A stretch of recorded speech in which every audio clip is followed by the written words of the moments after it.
afternoon, good evening. This is Carla from MindPlore with Carla and Friends, and we're all going to talk a little louder to make sure that Lee can hear us because he had something to give to this show today, and I am not giving him any excuse to leave the show at all, even though he's in his outdoor office in Rockville, Maryland, which can be a little noisy, but he wanted to be there, so I am not complaining. Having said that, today we are talking about validation of ourselves. Do we need to hear it from the people outside? Or should we begin validating ourselves? And I'm going to have Jeannie start us off because she knows I need to do something. And while I am doing it, she is starting. Good morning, Jeannie. Oh, I forgot to say, Victor, I have Victor Irving Jenkins here, and Lee Weissman and Jean. And unfortunately, both Cameron and Jeff are traveling today. They didn't tell me. I think they talked to each other and said they needed a break. Who knows? Anyway, I have a marvelous group of people here to talk about validation. Jeannie, go. Well, this is a really interesting subject that we've picked for this week. And we started out Tuesday with a great conversation about validation and self-validation. And it follows in a number of subjects we've been talking about.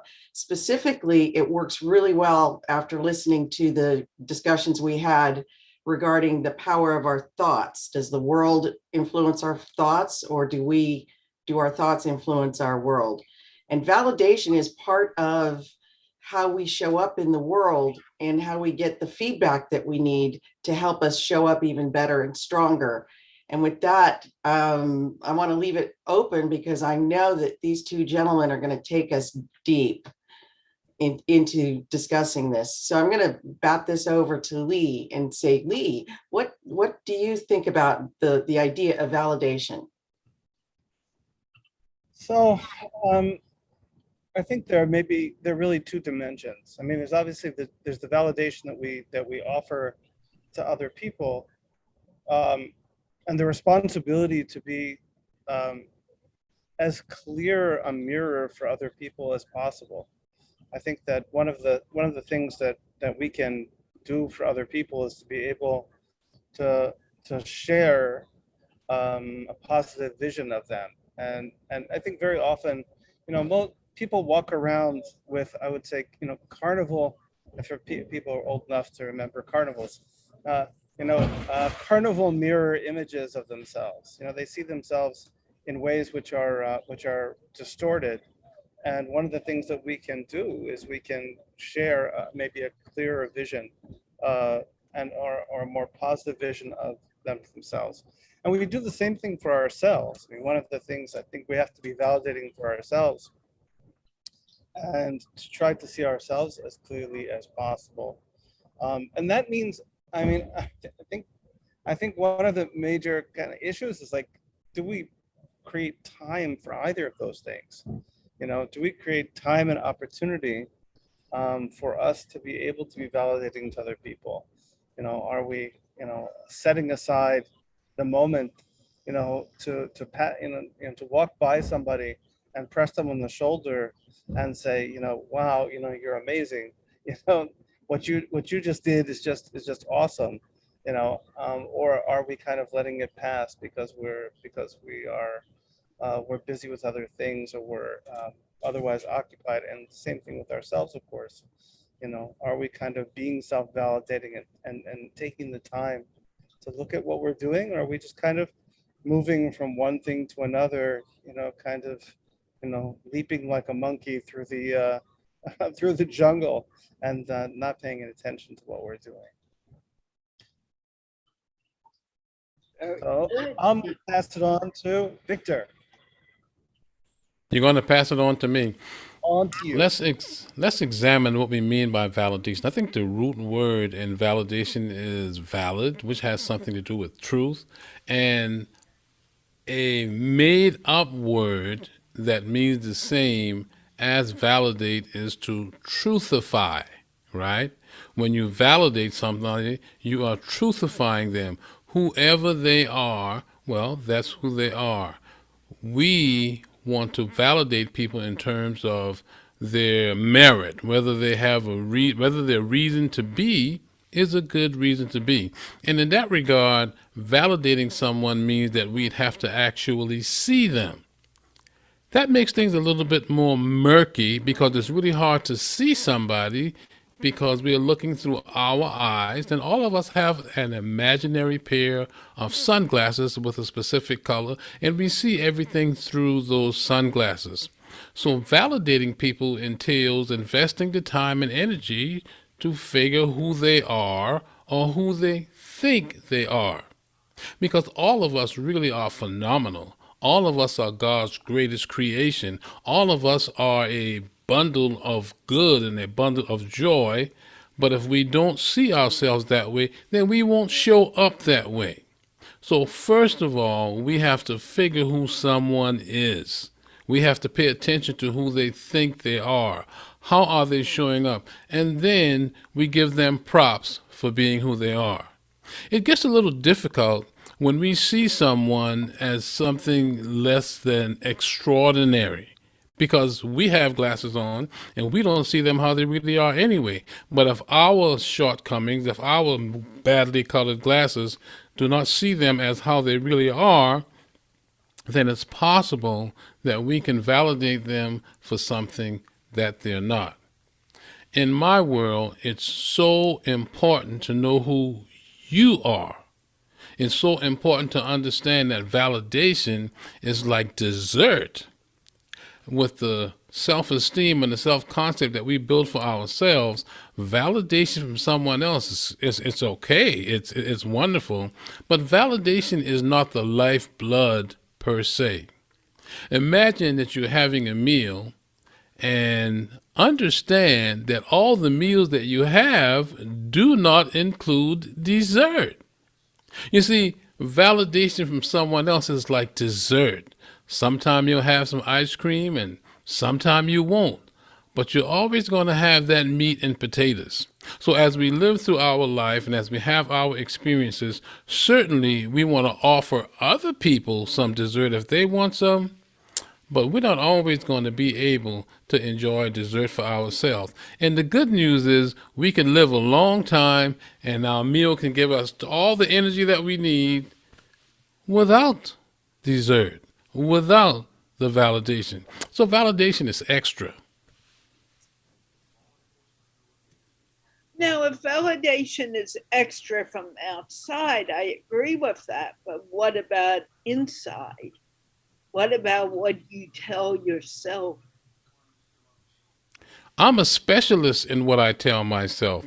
I tell myself all the great things. You see, there's this thing I enjoy called spaced repetition.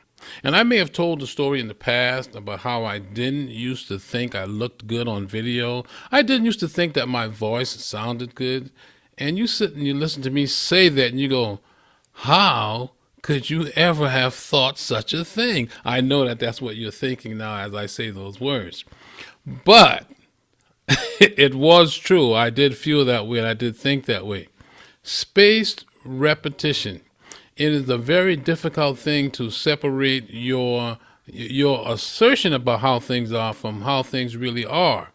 But everyone knows that it's a good idea to love yourself. Everyone knows that. And everyone knows that talking to yourself is one way to effect change in your life. So validating yourself by telling yourself that you're okay, you have to have some outside information because that doesn't come naturally. What comes naturally is picking yourself apart. What comes naturally is nitpicking and taking those parts of you that are not perfect. So you need to be taught, and typically from childhood, we get taught that we have to speak well of ourselves, we have to think well of ourselves.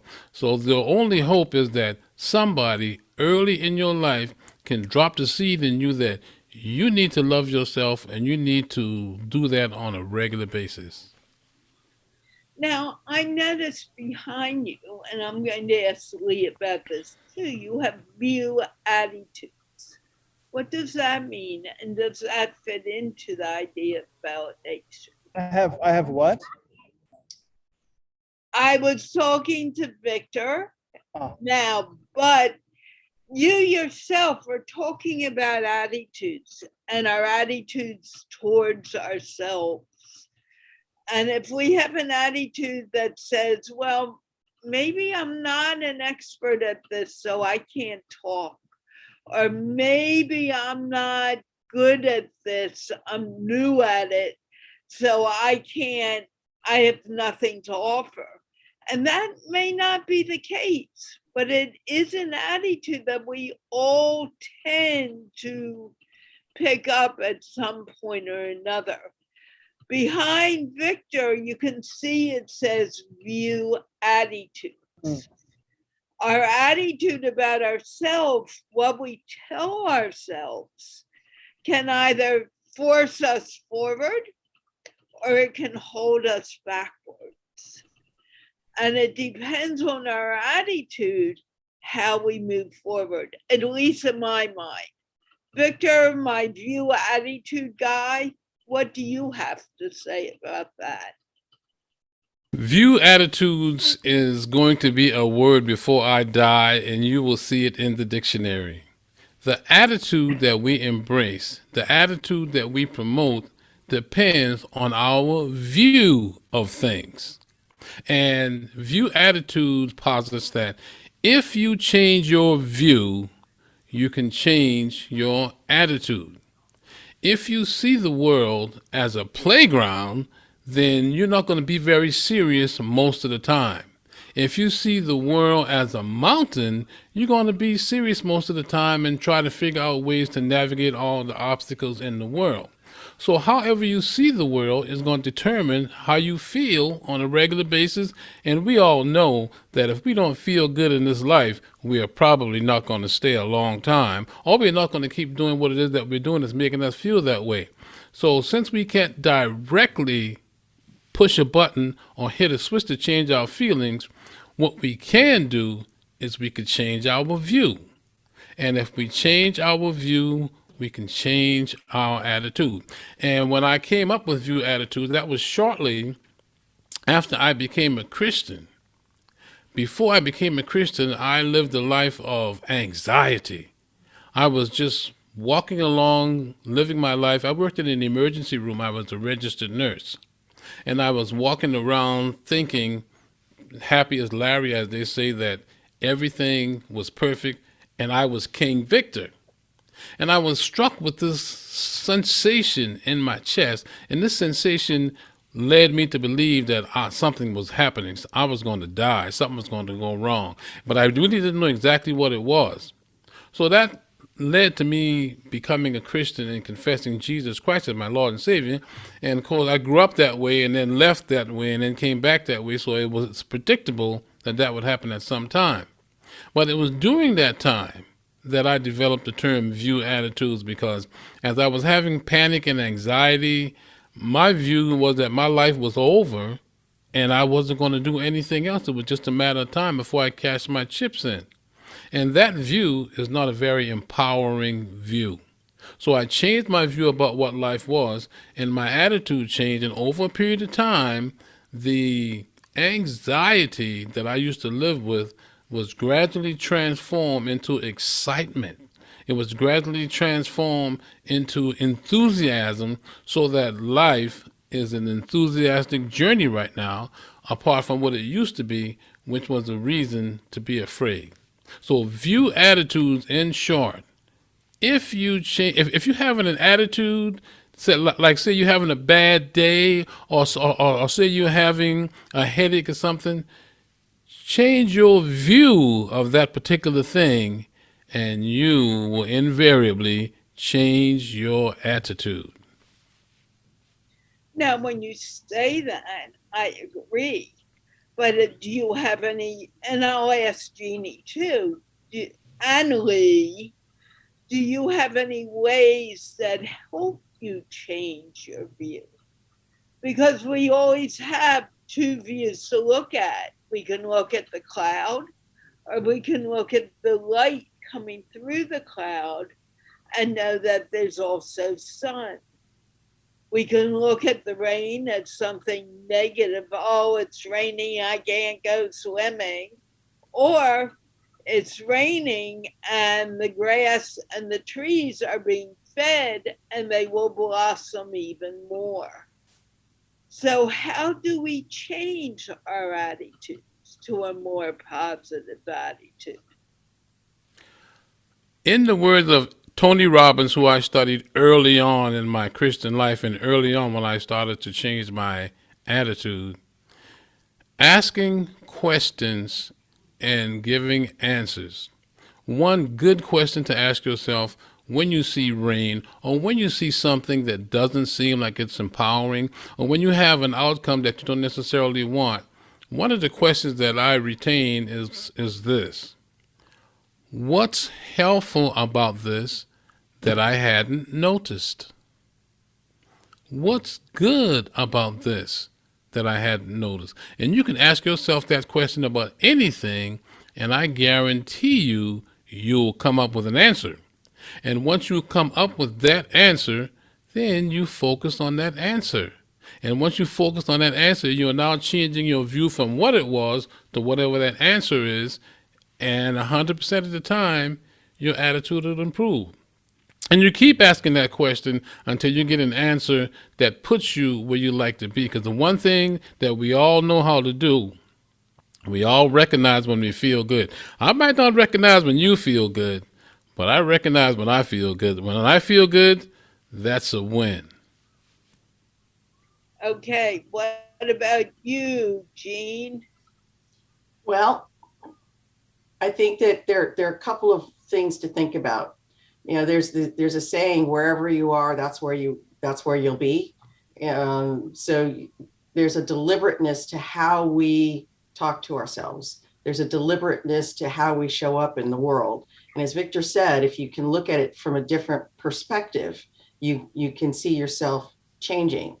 So I want to share with you a tool that I use with folks when I'm coaching them, and it's something that everybody can easily get a hold of. This is my perspective machine. Now, you said that there's two ways to look at things. Well, I think there's 360 degrees of how you look at something. So most people see the palm of my hand, but at the same time, I'm seeing the back of my hand. But as I turn it, at every angle, it's a hand. It's just a different part of the hand. And when you start to look at something that becomes an obstacle, and you look at it from a different perspective, then you'll find out that, maybe there is this stone wall in front of me that's too big for me to jump. But as I look to the side, there's a big hole here and I can walk right through it. You have to change how you're looking at things, but that takes a consciousness to be able to do, to be present and say, what can I do to make this better? It's another question I would ask myself. The other thing I want to point out is the power of the thoughts in our mind, and what asking those questions does, what looking at perspective does, is you start to pay attention. We have something like 80,000 to 100,000 thoughts that float through our mind, and majority of them we don't even see or notice. So if you're constantly saying, I'm just a slug, I'm just a slug, I'm just a slug, you think about that going through your head 80,000 times. So you believe that you're just a slug. Well, actually, you're a caterpillar, and you're going to go through metamorphosis and become a butterfly. So you need to change to, I'm just a slug becomes, no, actually, I'm a caterpillar. And this is beautiful. And you say that over and over. So that's one of the reasons that affirmations and afformations have been so popular. Affirmations are those statements that say, I am valuable, I am valid, I am smart, where you just repeat these things throughout the day, and it changes how you think. It moves your mind around. But thanks to folks like Noah St. John, we've also learned that if you change it to a question, then because when you say I am beautiful, the ego mind says, oh, come on, you need to be humble. Oh, come on, did you see that zit that just popped up? You know, and as we talked about on the women's panel, women do this quite regularly because that's how we've been conditioned. You know, we're always being told that we're not beautiful from all kinds of places, you know, and so we have to say, that's not true. I am beautiful. However, if you turn it around and you ask the question, your ego mind doesn't go right in and start invalidating. First, before I say anything more, I want to say the ego mind is actually there as part of our survival mechanism. It's part of that monkey mind response that kept us alive in the early days. Because if you said there's a saber tiger, the ego mind would say, go hide, you know, or do something to save yourself. So that's okay. But today we don't have saber tigers. We have Twitter and Facebook and all kinds of things that attack us. But when you start to ask the question and you do it in a certain way, it becomes an affirmation where you say, isn't it wonderful how money just flows into my life? And your ego mind says, yes. It might say something else, you know, okay, I revealed in the last conversation that I have a voice that I call David Letterman because he's a bit snarky, you know, so mine would say, yeah, really, it's not enough, you know, and I go, that's okay. We have money flowing into our mind. But when you ask that question in an affirmation way, you quiet down the ego mind so that you can start to accept things. And if you do this regularly throughout the day, then that 10% of the thoughts that we pay attention to will start to change. Just as I move my hand around, it changes at 1 degree at a time until you see the other side. And that's part of how we can become better at self-validating, because as Victor talked about the meal, dessert's great. I have to tell you, my son had Outshine fruit bars last night for dessert, and I was like, this is good. And I, believe it or not, had never had one. They're pure fruit. It was beautiful. Dessert is good. And when somebody comes up to you and says, I really like that on you, or I really appreciated what you said up there, those are great points of validation that help build us up. But if we start in our mind and validating ourselves, we become the meat and potatoes. We are the meat and potatoes. Heaven forbid that we don't have our meat and potatoes. We would starve. So we need to pay attention to how we talk to ourselves. We need that 80,000 number of thoughts that go through our mind. We need 70,000 to remind ourselves that we're a beautiful spark of Christ, that we're a beautiful spark of God, that we are part of the universe. How we show up is the way we need to show up. There's a grander plan. Whatever it takes to make us feel better. You are beautiful. You are smart. I was it in the help where they're teaching the little girl, I can't remember what she says. I'm smart. Anyways, it's a great thing where they teach the little girl to say basically that she's enough. And I wish I could remember it right now. It struck me out of that whole movie. That scene struck me as something that's really important that I'm going to remember with my grandchildren. You know, when they have a day, it's really rough. I'm going to say, remember who you are. You are beautiful. You are kind. You are smart. And so they hear it as you guys said earlier, as a child, you hear it as a child, then it becomes much easier to do as an adult. And the last thing I'm going to say is one of the things I said to my son every day. I said, I love you. He could be the biggest Tasmanian devil running around and crashing through things and having a really hard time. But at the end of the day, he would say, Mommy, I'm really sorry I did that. And I would say, that's okay, Chris, I love you. And sometimes I would say, you know what, Chris, I love you anyway. And so that's become our little saying amongst each other, I love you anyway. So no matter what we did, No matter how he was, he knew his mother loved him. And that help build a self-validation for him that I see reflected in him as an adult. So we have a role with our children, we have a role with our friends, we have a role with strangers, but most importantly, we have a role with ourselves. Lee? Lee? Yes. First of all, I want to challenge a little bit the idea that that validation is dessert. I think that may be true in a lot of cases, but I mean, we think about children, for example. I think that for children to know, and I love that the validation comes from it relates to a kind of truth. I think it's important for children to know the good truth about themselves, and it's like, if you've ever seen a kid who gets no validation at all, um, and I was a teacher for a long time, and every once in a while, you run into that child, who's been kind of tracked and has gotten very little validation. You see, it's like a plant that hasn't been watered. They really wither, and so it's not.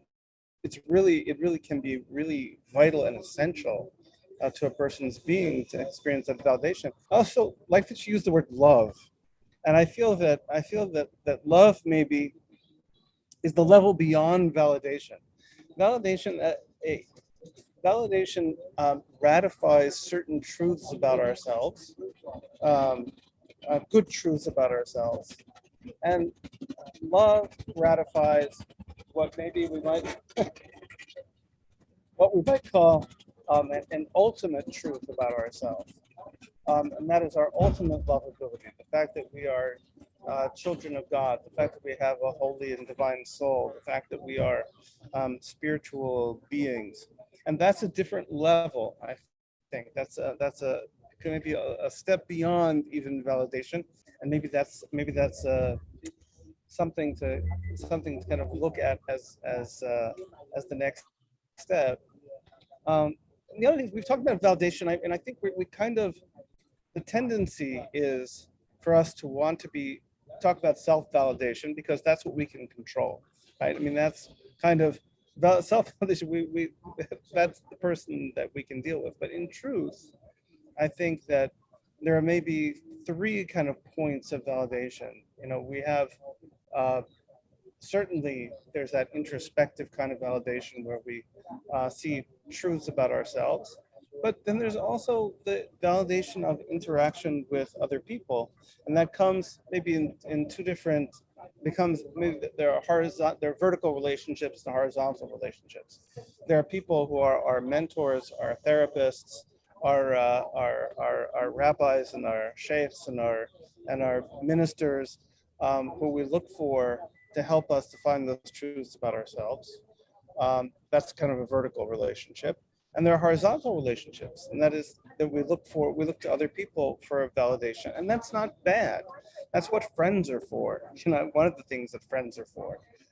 And also, and I love what Jean said about changing our perspective. One of the benefits of other people is that other people are able to see from different perspectives. We're not standing from the same place. If you're standing opposite me, you're seeing something completely differently than what I'm seeing.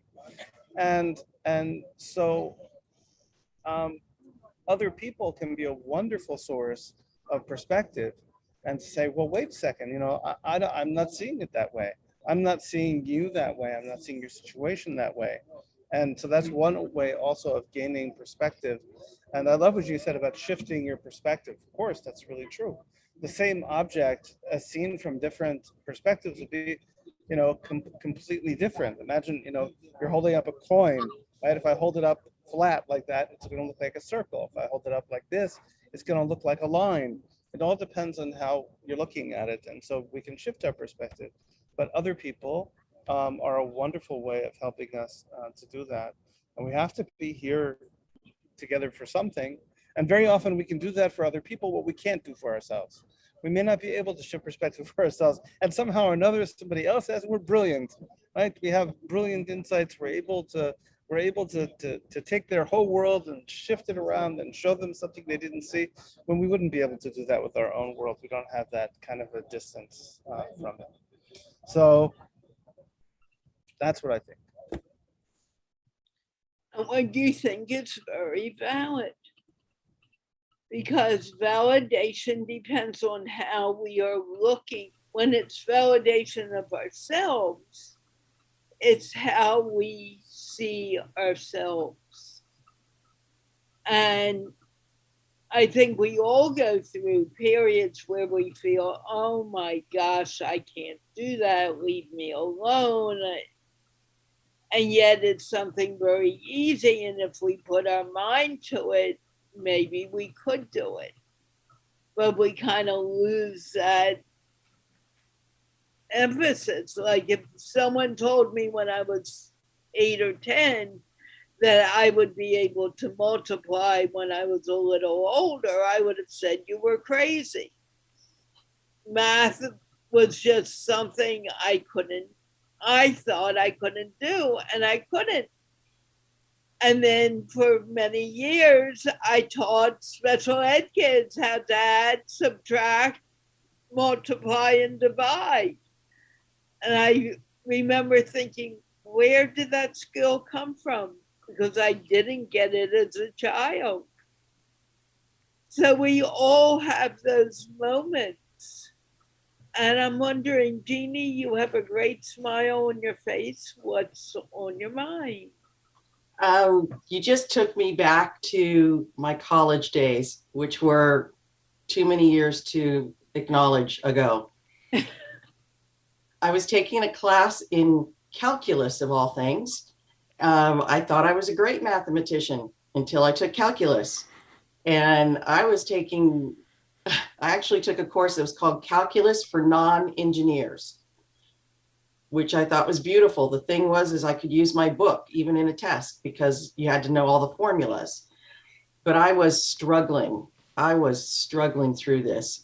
I went through geometry, algebra 2, trigonometry. I did well, but when I got to calculus, I was like, ah.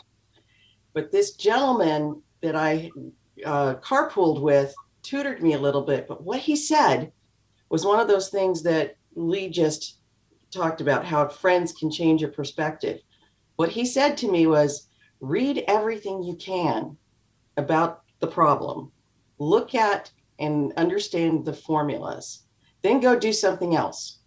Just go do something else and occupy your mind. He said, this is like a recipe. It's like cooking a recipe. You mix up all the ingredients and then it has to sit for half an hour. So you go do something else. And then you come back and you do the next part of the cooking. You've kneaded the bread. It's now risen. Now you're going to put it in the oven. And so by walking away from the problem, I got a different perspective, and then I was able to fix the problem and do calculus. So I got through the class, and I will say I squeaked through to pass.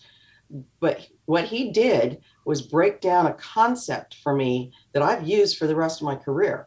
When you have a problem, read everything you can, get all the information you can, then go do something to relax, because the subconscious mind then lets it cook. And then you come back with a fresh perspective and you can come up with a solution. And there have been books written about this, especially when it comes to creativity. But what the point is that I was